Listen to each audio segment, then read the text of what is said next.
کئی قسم کے چھوٹے پرندے شکار کرتا تھا۔ اسے باز سے بڑی محبت تھی کیونکہ باز نے کئی مرتبہ اس کی جان بچائی تھی۔ مثلاً ایک دن ایک سانپ اس پر حملہ آور ہونے لگا تو باز نے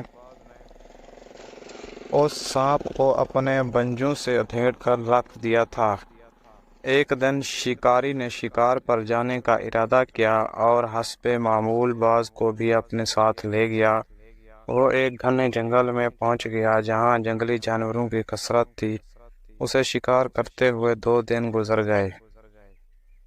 تیسرے دن اچانک وہ راستہ بھٹک کر ایک صحرا میں جا پہنچا جہاں چاروں طرف ریت ہی ریت تھی۔ اس نے راستہ تلاش کرنے کی بڑی کوشش کی مگر کامیاب نہ ہو سکا۔ گرمی کی وجہ سے پانی کی شدید طلب ہو رہی تھی لیکن ارد گرد کہیں پانی نہ تھا۔ گھومتے پھرتے اسے ایک سایہ دار درخت نظر آیا۔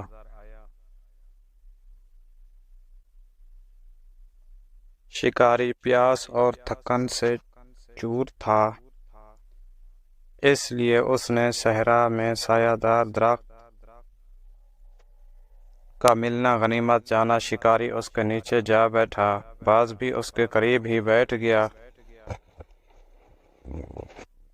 ابھی تھوڑی دیر ہوئی تھی کہ اچانک درخت پر سے پانی کے قطرے ٹپکنے لگے۔ وہ بہت پیاسا تھا۔ اس نے سامان سے پیالہ نکال کر وہاں رکھ دیا جہاں قطرے گر رہے تھے اور یہ بھی نہ سوچا کہ آخر درخت سے قطرے کیوں گر رہے ہیں۔ تھوڑی دیر بعد پیالے میں اتنا پانی جمع ہو گیا کہ وہ پی سکے تو اس نے پیالہ اٹھایا اور پانی پینے کی کوشش کی، لیکن اس سے پہلے کہ وہ پانی پیتا قریب ہی بیٹھا ہوا باز اڑا اور جھپٹ کر وہ پیالہ اس کے ہاتھ سے گرا دیا۔ باز کے اس طرح پانی گرانے پر اسے بہت بڑا غصہ آیا لیکن اس نے ضبط کیا اور خالی پیالہ اٹھا کر پھر اس جگہ رکھ دیا جہاں اب بھی قطرے گر رہے تھے۔ کچھ دیر بعد پھر پیالے میں اپنی پانی اکٹھا ہو گیا تو اس نے دوبارہ ہاتھ بڑھا کر پیالہ اٹھانے کی کوشش کی لیکن باز بڑی تیزی سے لپکا اس کے پیالے پکڑنے سے پہلے ہی گرا دیا۔ اس مرتبہ شکاری اپنے غصے پر قابو نہ رکھ سکا۔ اس نے تلوار کے ایک ہی وار سے باز کا کام تمام کر دیا۔ آخر جب اس کا غصہ کچھ کم ہوا تو اس نے غور کیا کہ آخر درخت پر سے پانی کیوں گر رہا ہے۔ چنانچہ اس نے گردن اٹھا کر اس طرف دیکھا جہاں سے پانی قطرے گر رہے تھے اور یہ دیکھ کر وہ لرز اٹھا کہ ایک بہت